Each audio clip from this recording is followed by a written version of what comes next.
If need be, you can add a leader line to any of your labels or text. So for example, I want to leader this northing and easting away from this point. On the drafting tab, there's the leader lines command, or create leader lines. You can select on that and you can choose the leader type. I can do a line with arrow, no arrow, a spline with no arrow, or a spline with an arrow. So let's choose spline with an arrow. You're going to pick the target label. So if I pick this dimension here, or this label, you can see as I drag it, it will justify the leader accordingly. You can set the leader position to be top, middle, or bottom, and then you just pick where you want to place that label. So if I pick there, I can label that. Now again, you can do the same thing with text.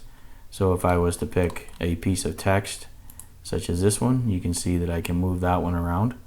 So if I want to choose a different maybe line or spline with no arrow, and then place where I want that to be.